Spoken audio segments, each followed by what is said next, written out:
Welcome back for another deep dive with us. This time we're going to be looking at negotiation and how to get what you want in life. But here's the twist. We'll be using tactics that hostage negotiators use. Pretty crazy, right? Our source material is Never Split the Difference by Chris Voss, who, you guessed it, was an FBI hostage negotiator. And you might think, well, that's not really relevant to my life. But you'd be surprised how much of this stuff can be applied to everyday situations like salary negotiations, buying a car, or even just getting your kids to eat their veggies. Exactly. And today, we're going to uncover some of those counterintuitive tactics. We're going to start by flipping the script on how we think about negotiation, and that begins with the power of no. You're probably thinking, wait, isn't the goal of negotiation to get to yes? Well, yeah, ultimately, we want to get to an agreement. But Chris Voss argues that a quick yes doesn't always mean what you think it means. Sometimes it's just a way for the other person to end the conversation or avoid conflict. It's Yeah. like they're just trying to appease you without any real commitment. Yeah, I get that. It's like when someone agrees to something, but then they never actually follow through. So are you saying that no is actually a better starting point? In many cases, yes. Because when someone says no, they're actually engaging with you, right? They're Yeah. expressing a boundary or an objection. And that gives you an opportunity to understand their perspective and find a way to address their concerns. It's like that saying, a closed mouth doesn't get fed. If you don't voice your needs, how can anyone meet them? Exactly. Think about those telemarketer calls, right? They're so relentless in pushing for that yes, and it just makes you want to hang up even faster. Oh my gosh, I hate those calls. I just want to scream, leave me alone. But so how do we actually harness this power of no in a regular conversation? I mean, it's not like we're taking hostages in the boardroom, right? Well, maybe not literally, but the principle is the same. Instead of pushing for a yes right away, try asking no-oriented questions. Things like, what about this doesn't work for you? Or is there any reason why you wouldn't go for this? Mm. That kind of thing. So you're basically giving them permission to disagree, making them feel heard and respected. Right. And when they feel safe to say no, they're more likely to open up and tell you what's really on their mind. I like that. It takes the pressure off and creates a more collaborative atmosphere. Now, in the book, Chris Voss talks about a political fundraiser who totally changed his approach using no-oriented questions. And instead of giving a hard sell to potential donors, he'd ask things like, are you against our candidate? Or is there anything about our platform that you fundamentally disagree with? I mean, those are some bold questions. I wouldn't have the guts to ask those. Right. But that's exactly the point. It totally shifted the dynamic. Instead of being on the defensive, people felt comfortable sharing their honest opinions and engaging in deeper conversation. Wow. So he took this idea of embracing the no and turned it into a way to build relationships and start a real dialogue. And guess what? This new approach resulted in a huge increase in donations. People actually felt more connected to the cause because they had been given the space to express their doubts and concerns. That's amazing. So by embracing the no, you're actually opening the door to a more honest and productive conversation. And that brings us to another powerful technique Chris Voss calls tactical empathy. It sounds kind of intense, but really it's just about understanding the other person's perspective, even if you don't agree with them. Exactly. It's about putting yourself in their shoes and seeing the world through their eyes. It's about connecting with them on an emotional level. But how do you do that without being a mind reader? Well, you don't have to be a mind reader, that's for sure. Voss outlines practical techniques that anyone can use. One of the simplest is mirroring, which is basically just repeating the last few words, the last few important words of what someone just said back to them. Really? That's it. It sounds almost too simple. And honestly, I don't know how comfortable I would be using mirroring in every conversation. I'd feel kind of weird, like I was mocking them or something. I know, I know.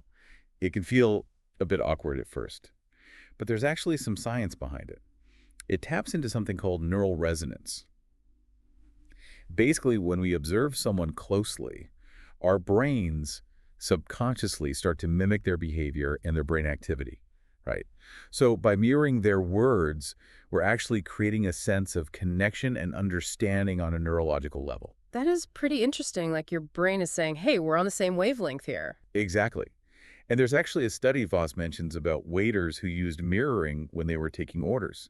They simply repeated a few words back to the customer, and their tips went up significantly. Wow, really? Yeah. Just from repeating a few words, that's crazy. So even a subtle mirroring technique can make someone feel heard and like you're paying attention, which can really build rapport.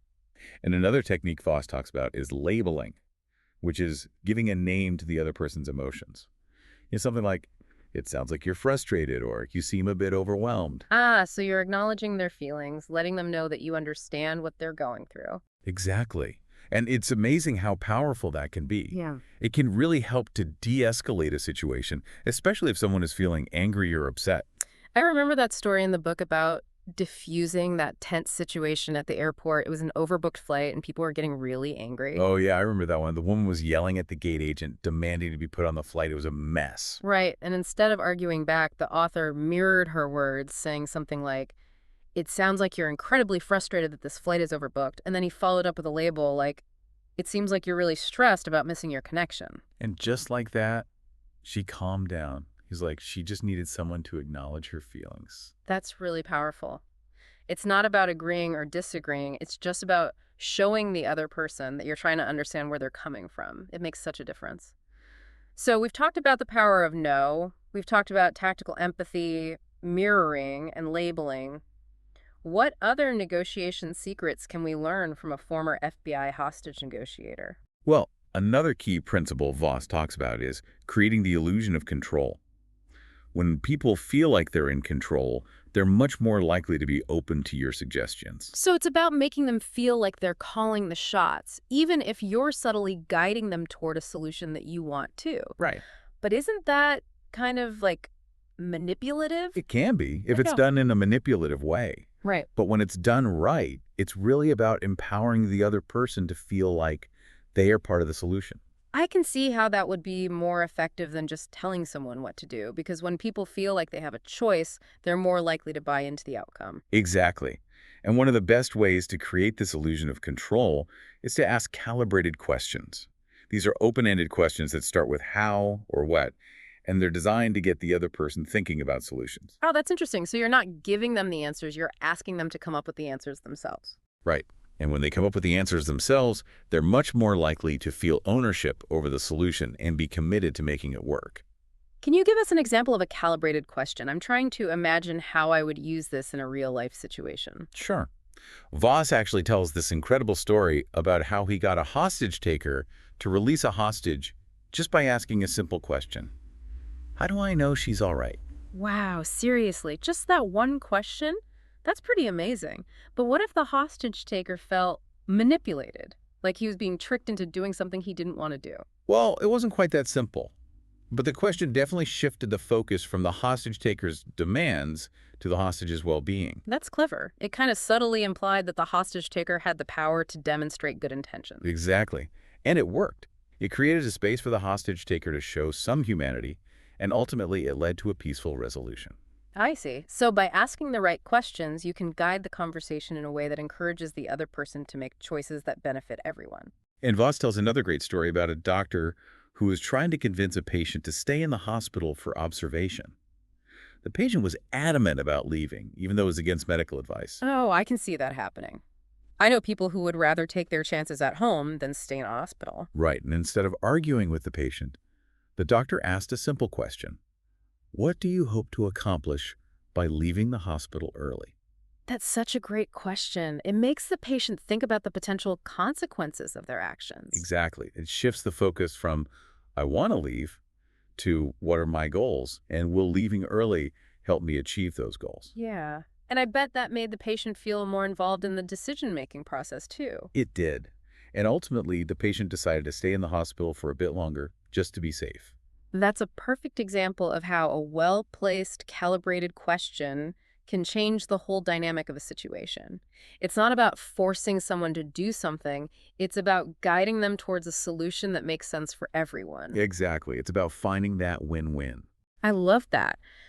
So calibrated questions are all about guiding, not forcing, leading the other party towards a solution that makes sense for both sides. And one of the things that really stood out to me in the book was this concept of black swans, those unexpected pieces of information that can totally change the game. But how do you even begin to look for something that you don't know exists? That's the challenge, right? It's like trying to find a needle in a haystack. But Chris Voss argues that it's absolutely crucial. So how do we do it? I mean, do we just walk around assuming that there's always something we're missing? Well, you don't want to be paranoid, but you do want to be aware that there's always more to the story than meets the eye. Okay, but how do we actually find those black swans? Voss says you need to be on the lookout for inconsistencies or contradictions, things that don't quite add up. He calls it looking for crazy behavior, because sometimes that's exactly what it is. But it's that craziness that can reveal those black swans. Can you give us an example? Sure. He recounts this tragic story about a bank standoff that went terribly wrong. The hostage negotiators were so focused on the hostage taker's demands that they missed some crucial clues about his behavior. Like what kind of clues? Well, one of the things he did was burn piles of cash in front of the hostages. Whoa, why would he do that? That seems counterproductive, to say the least. It does, doesn't it? And that's exactly the kind of thing that should raise a red flag. Okay, so burning money is a bad sign. Got it. It turned out that this seemingly crazy act was a sign of something much darker. The hostage taker had committed other murders, and he had left a hidden message in a rambling note. He was basically trying to get caught. Wow, that's intense. So if the negotiators had been paying closer attention to his behavior, they might have been able to pick up on those clues and maybe even prevent a tragedy. Exactly. And this is where calibrated questions can be really helpful. Well, imagine if the negotiators had asked questions like, why are you burning the money? Or how does that help you achieve your goals? Those kinds of questions might have uncovered those critical pieces of information that they missed. They might have even been able to de-escalate the situation and save lives. That's a really powerful example of how important it is to look beyond the surface, to try to understand the deeper motivations behind people's actions. And it's not just about hostage situations, right? This applies to all kinds of negotiations. Remember that example with the Coca-Cola negotiation where they had the perfect proposal and the contact suddenly went silent? Oh, yeah. That one was weird. It didn't make any sense. Right. On the surface, it seemed totally irrational. They had a great deal, and he was just ghosting them. But when they dug a little deeper, they found out that the Coca-Cola contact was in a power struggle within the company. Ah, so there was more going on behind the scenes than they realized. Exactly. And once they understood the black swan, they were able to find a way to work around it and eventually secure the deal. So it's not about judging people's behavior, it's about understanding it. It's about recognizing that there's always more to the story than meets the eye. That's it. And that's what makes negotiations so fascinating, Kind right? of like being a detective, always looking for clues, trying to piece together the puzzle. And the more you understand about human behavior, the better you'll be at solving those puzzles. Okay, I'm feeling more prepared to tackle my next negotiation already. So we've talked about embracing the no, tactical empathy, mirroring, labeling, and finding those elusive black swans.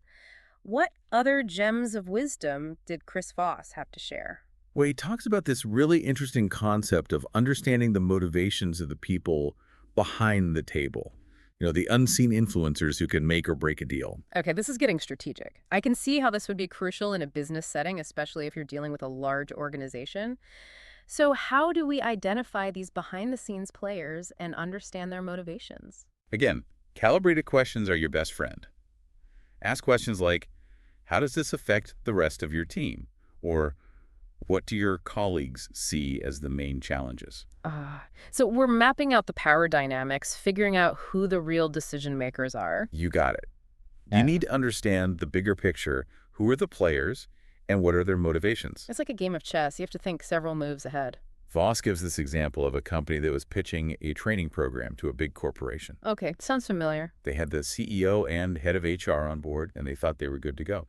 But then, radio silence. Ugh, that's the worst. You think you've got the deal and then they ghost you. Exactly.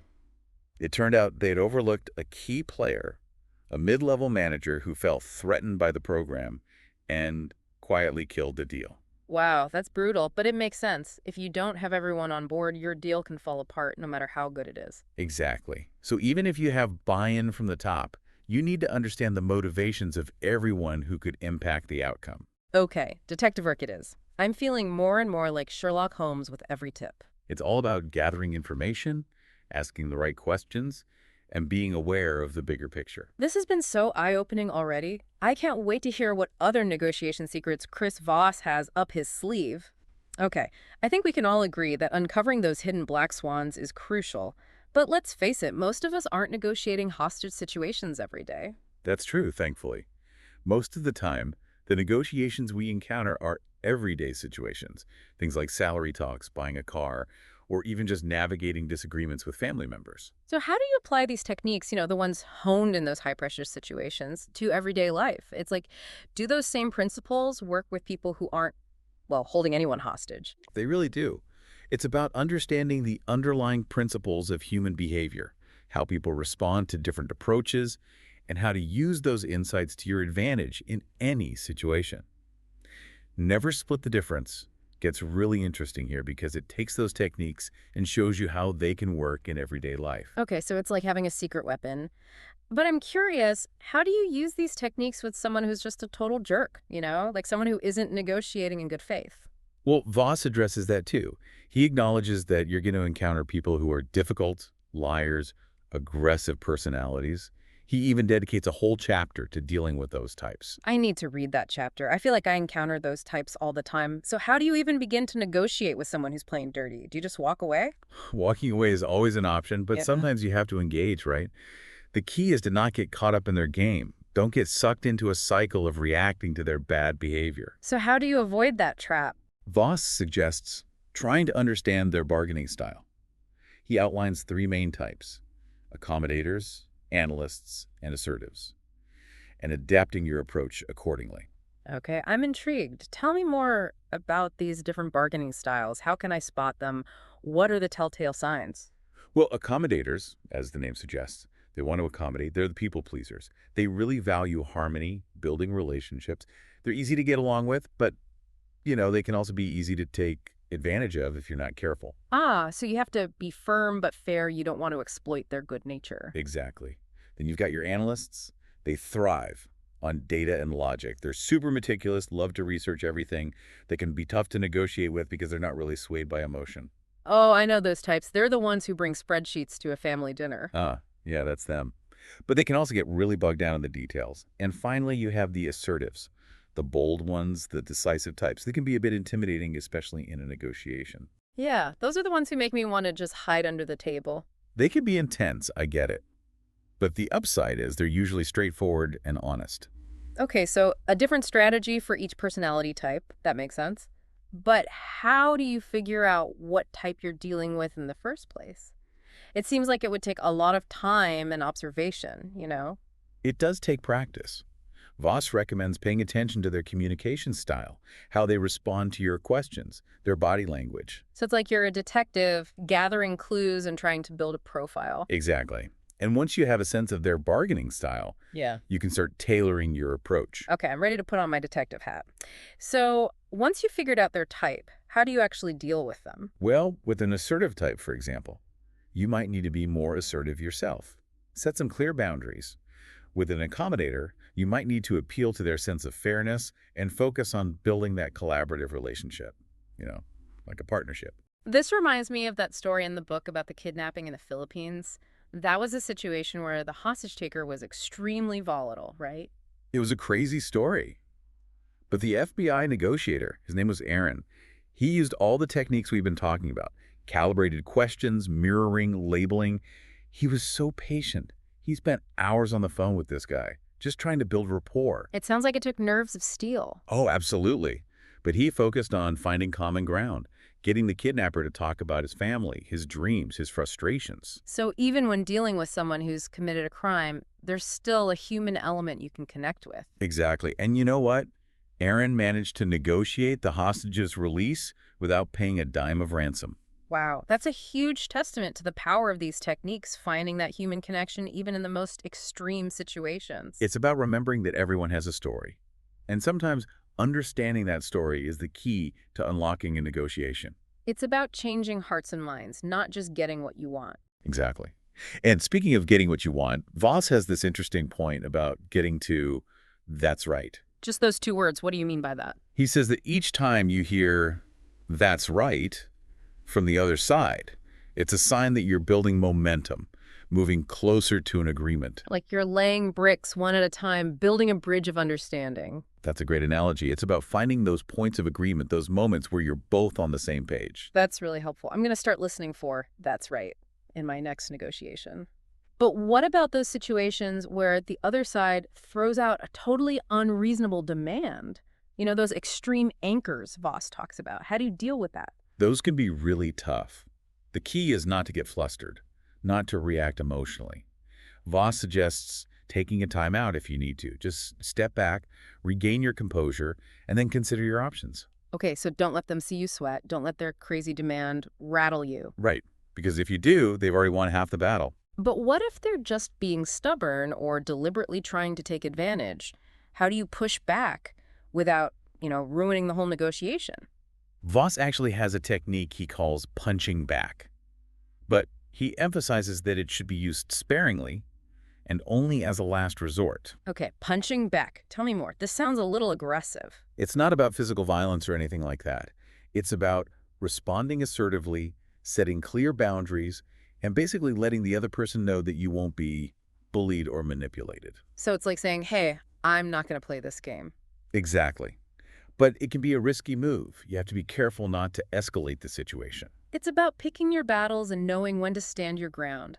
But through it all, Voss keeps coming back to the importance of fairness. He does. Fairness is fundamental to successful negotiation. He talks about this game called the ultimatum game. You familiar with it? I don't think so. Okay, so one person gets a certain amount of money, and they have to propose how to split it with someone else. Yeah.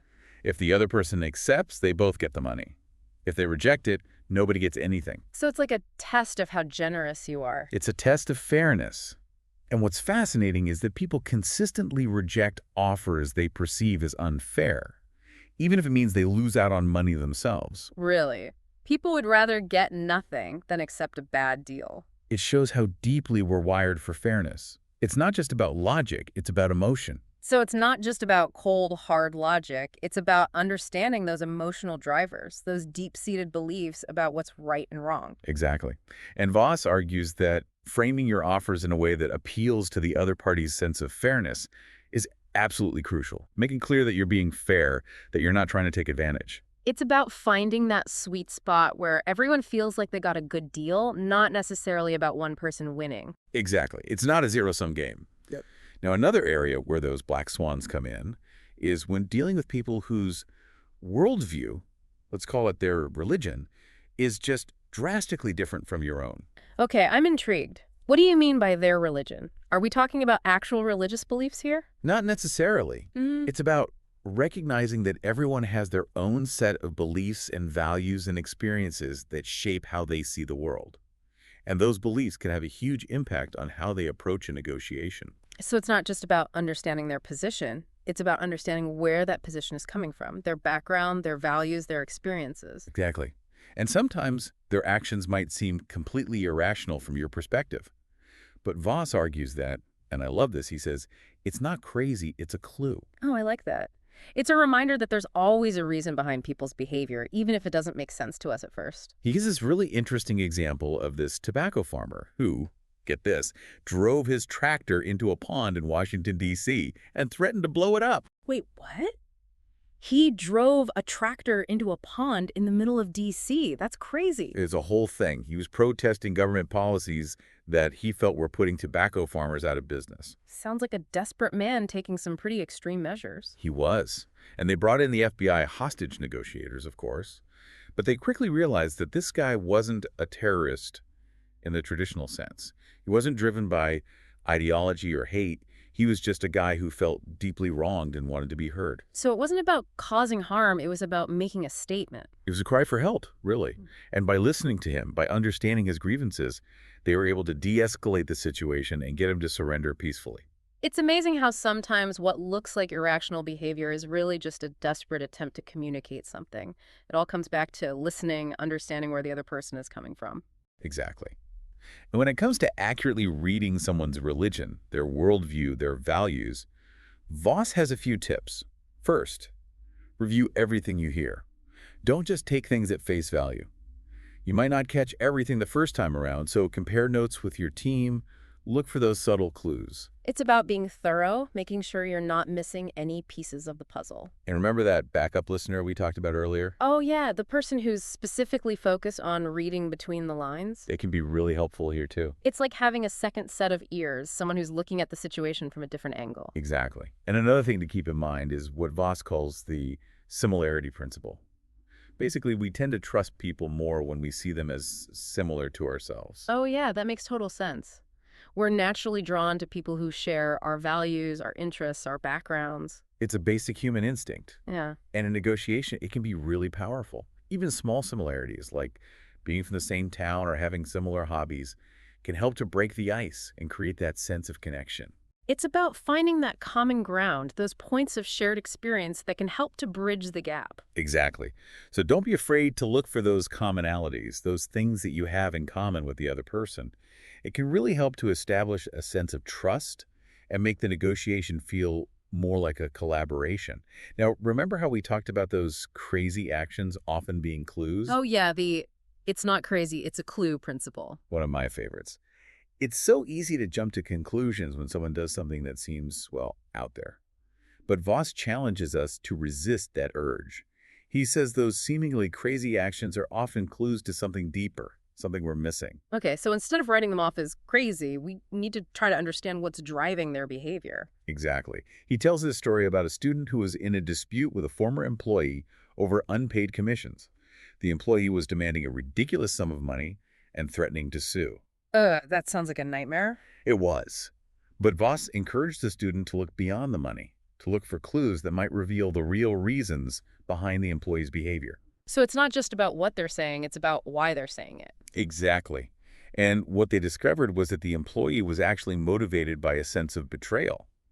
He felt like he had been treated unfairly by the company and was seeking revenge. So it wasn't really about the money, it was about restoring his sense of justice. Exactly.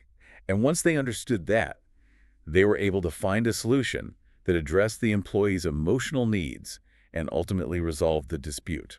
That's amazing. It's like reframing the problem, looking at it from a different angle. But how do you even start to uncover those hidden motives? Voss outlines some common reasons why people might mistakenly label their counterparts as crazy.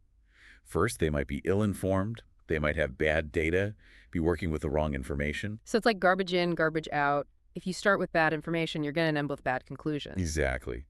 Or they might be constrained in some way. Remember that Coca-Cola example? The contact seemed irrational, but he had limitations he couldn't reveal.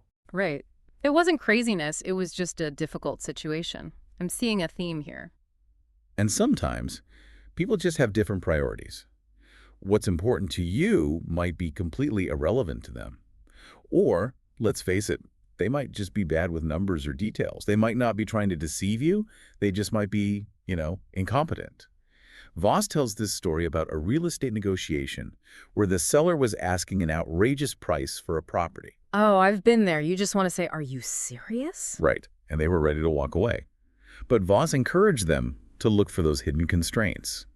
It turned out the seller had inherited the property and had no idea what it was actually worth. So it wasn't greed, it was just a lack of information. Exactly. So before you label someone as crazy, take a step back, take a breath, and ask yourself, what am I missing here? What information might I be lacking? Okay, I'm going to write that down. What am I missing? So we're looking for clues, but what are some specific strategies for uncovering those hidden motives? Well, here's where our trusty calibrated questions come in handy. Remember those. Start with how or what. Encourage the other person to explain their thinking, because often they'll reveal information they hadn't planned to share. So it's not about tricking them, it's about creating a space where they can talk themselves into a better position. He gives this example of a client who was trying to secure a distribution deal with a large retailer. Talks had stalled, the retailer was being super evasive, and they were about to give up. But Voss suggested they ask this one question. What would need to happen for you to feel comfortable moving forward with this deal? It sounds like such a simple question, but I bet it's really powerful. It is, because it forces the other side to articulate their concerns and identify any roadblocks. And you know what? The retailer opened up, and they revealed that they were actually concerned about the client's ability to meet their demanding delivery schedule. So it wasn't a lack of interest in the product, it was a logistical concern. And once they understood that, they were able to address it directly and ultimately secure the deal. I'm seeing a theme here. A simple question can often unlock a negotiation. It's about understanding, not manipulating. Voss emphasizes that these questions aren't about tricks. They're about fostering genuine dialogue and finding solutions that work for both sides. Speaking of understanding the other side's perspective, I remember the story about Mark who was trying to get a raise from his boss. Oh yeah, Mark's story is a classic. It's a great example of how you can use calibrated questions to understand motivations and find those creative solutions. So Mark was a top performer at his company, and he felt like he deserved a significant raise. And he had all the data to back it up, his performance reviews, industry benchmarks, everything. Sounds like he had a strong case, so what happened? Well, his boss was being resistant, kept saying the company just couldn't afford it. Budget constraints, you know the drill. Oh, I've been there. It's so frustrating when you know you deserve more, but the company's just not budging. And Mark was ready to walk away. He's feeling really frustrated and undervalued. But Voss encouraged him to shift his focus. Instead of getting fixated on the number, try to understand the motivations behind his boss's resistance. He suggested asking his boss, "What would need to happen for you to feel comfortable giving me the raise that I'm asking for?" It's like saying, okay, if you can't give me what I want right now, tell me what I need to do to earn it. Exactly. And the boss, he was caught off guard by the question. It got him thinking creatively. He realized that he couldn't give Mark an immediate salary increase, but he could create a performance-based bonus structure. Ah, so instead of a guaranteed raise, Mark had the potential to earn even more if he hit certain targets. And Mark realized this bonus structure was actually even better than a straight raise. He was excited about the challenge, and he was confident he could hit those targets. It was a win-win. The boss gets to stick to the budget, and Mark has the opportunity to earn even more. It's amazing how a well-placed question can open up all sorts of possibilities. That's the power of calibrated questions. They can really shift the dynamic of a negotiation and lead to creative solutions. Now, I have to ask about this bending reality concept in the book. What exactly did Voss mean by that? It sounds a little, well, mystical. It does sound a little out there, doesn't it? But it's actually based on something called prospect theory, which comes from behavioral economics. Okay, break that down for me. What is prospect theory in a nutshell? It's the idea that people are more motivated by avoiding loss than by achieving gain. Basically, we're wired to avoid pain more than we're wired to seek pleasure. Oh, that makes sense. It's like we're more afraid of losing what we have than we are excited about gaining something new. Exactly. And in negotiation, Voss suggests using this to your advantage. How so? Well, you want to frame your offers in a way that highlights the potential losses if the other party doesn't agree. Make them feel like they have something to lose by saying no. So it's kind of like playing on their fear of missing out. In a way, yes. It's about triggering their loss aversion. Can you give me an example of how this works in practice? Sure. Voss tells this story about negotiating with a car dealership that was trying to get rid of a bunch of used cars. And these cars were just not selling. They were practically worthless. So Voss anchored their emotions low. He made them feel like they were in a weak position. Exactly. He basically said, I know these cars aren't worth much. But then he pivoted. He played on their loss aversion. He said, look, I'm willing to offer you something decent, but if you don't take it, you might not get any other offers, and you'll be stuck with these cars forever. It's like that limited time offer tactic they use on those late night infomercials. Exactly. You got it. And you know what? It worked. The salespeople, afraid of being stuck with those unsold cars, jumped at his offer. It's crazy how a simple shift in framing can have such a dramatic impact. And it's not just about used cars either, right? Right. Voss says this principle can be applied to all sorts of negotiations. It's about understanding how people perceive risk and reward. Now, another interesting tactic, and this one might seem counterintuitive, is to let the other guy go first. Let them make the first offer. Really? That seems kind of risky, doesn't it? Especially if you're really eager to get a deal done. It can feel that way. But Voss argues there are a few advantages to letting the other person anchor first. First, it gives you valuable intel, right? You get to see where their expectations are, how willing they are to negotiate. So it's like a reconnaissance mission. You're gathering information before you launch your attack. I like that analogy. And second, it allows you to then anchor the negotiation in your favor. Because once they've thrown out a number, you can counter with a lower offer, using their number as a reference point. So it's like you're setting the stage for the rest of the negotiation. Voss tells this crazy story about a kidnapping in Haiti, where the kidnappers were demanding a huge ransom for the release of their hostage. Oh no, that sounds awful. It was a really tense situation. But instead of immediately offering a counter, the FBI negotiators encouraged the family to just wait. Wait, so they just sat there in silence waiting for the kidnappers to make the next move? Well, not exactly silence. They kept the lines of communication open. They just didn't engage on the number. And the kidnappers, expecting a counteroffer, they started to get nervous. They actually lowered their demands significantly just to get the ball rolling again. Wow. Sometimes the best negotiation tactic is to just sit tight and wait. But there's a catch. There's always a catch, right? You have to be careful about when you let the other person anchor. Okay, so what do you mean by that? When should you avoid letting the other person anchor? If you're dealing with a really skilled negotiator, they might deliberately use an extreme anchor to try to manipulate you. Ah, so it's like they're trying to throw you off balance right from the start. Exactly. Voss uses this great boxing analogy, he says. Yeah. Everybody has a plan until they get punched in the mouth. Okay, that's a powerful image. I wouldn't want to get punched in the mouth, literally or figuratively. So if you find yourself on the receiving end of one of those extreme anchors, just take a deep breath, don't react emotionally, and use calibrated questions to gather more information and buy yourself some time. Okay, so don't let them knock you off your game. Take a moment, regroup, and then come back swinging. Exactly. Voss tells a story about negotiating with a car dealership that started with a ridiculously high price for a truck. And instead of getting flustered or angry, Voss just smiled and said, "I appreciate the offer, but that's way outside my budget." And then he paused, using the power of silence to let that tension build. Ooh, that silence can be so powerful. It's like a game of chicken. Huh. That's a great way to put it. And guess what? The salesperson caved and they lowered the price significantly.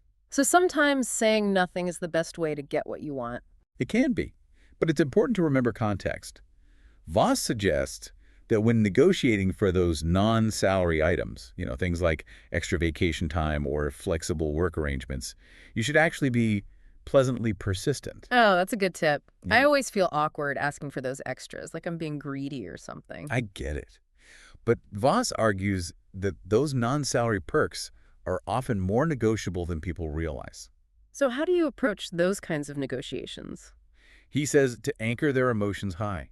Make it clear how excited you are about the job, how much you want to work there, and then frame your requests for those extras as ways for them to show their commitment to you. So it's about making it a win-win, showing them how going the extra mile for you benefits them too. Exactly.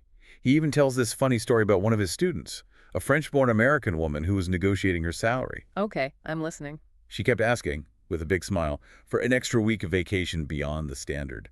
She even played up the French angle, saying that's just what French people do. Oh, I love it. The company wouldn't budge on the vacation time, but they were so impressed with her persistence, her enthusiasm, and her, let's say, unique cultural perspective that they offered her a higher salary to compensate. No way. So she basically turned a no into a yes, but on her own terms. That's fantastic. It shows that sometimes thinking outside the box and being persistent can pay off. And it brings up another important point that Voss emphasizes. Sometimes you have to be willing to walk away from a deal. Yeah, I know. That's so hard to do, especially when you've invested a lot of time and energy into a negotiation. It is. But sometimes it's the only way to protect your interests and maintain your self-respect. You have to know your worth, and if the other side isn't willing to meet your basic needs or treat you with respect, it's probably better to walk away. It's about recognizing that sometimes no deal is better than a bad deal. You're better off cutting your losses and moving on. Exactly. And sometimes walking away can actually be your strongest negotiating tactic because it shows the other party that you're serious, that you're not afraid to walk away if they don't meet your needs. And often, that's enough to bring them back to the table with a better offer. Okay, so sometimes you have to be willing to walk away in order to get what you want. That's a powerful lesson. And it ties back to everything we've been talking about. Understanding those black swans, understanding the motivations of all the players, knowing when to push and when to pull back. It's about mastering the art of negotiation, not just the tactics. I love that. So it's not just about winning or losing. It's about finding that balance, that sweet spot where everyone feels like they've come out ahead. It's about building relationships, not burning bridges. It's about finding solutions that work for everyone involved. This has been such a fascinating and insightful conversation. I feel like I have a whole new toolkit for approaching negotiation. I'm definitely going to be putting these techniques into practice. I hope you do.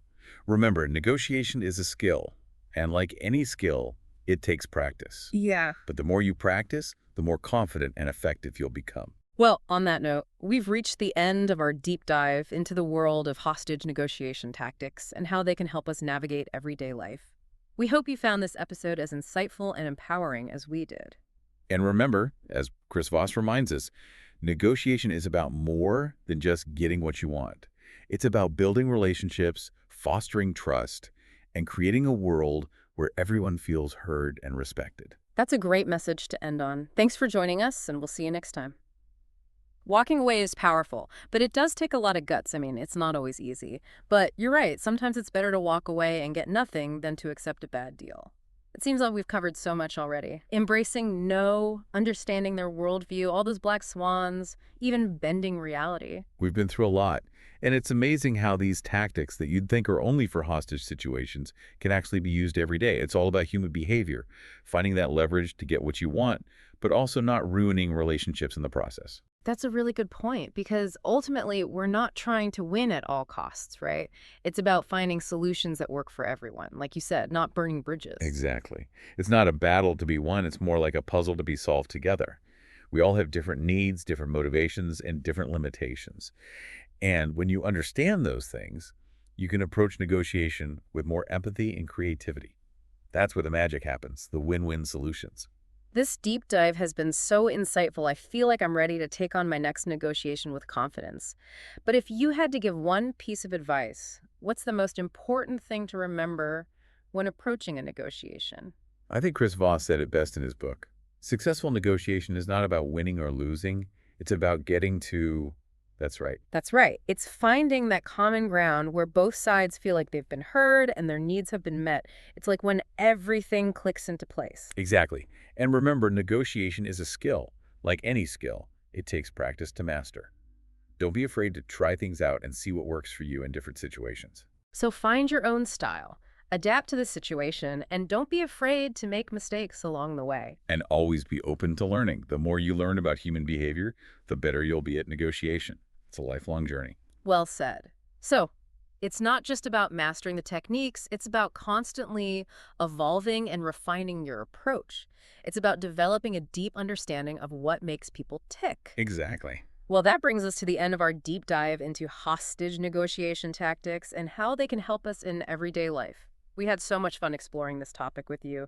Hopefully you found this episode as insightful as we did and feel empowered to tackle your next negotiation, whether it's at work, at home, or anywhere in between. And always remember, negotiation is not just about getting what you want. It's about building relationships, fostering trust, and creating a world where everyone feels respected and understood. So go out there, embrace the no, practice your tactical empathy, and always look for those black swans. Oh, and don't forget, it's not crazy, it's a clue. Until next time. Thanks for joining us and happy negotiating.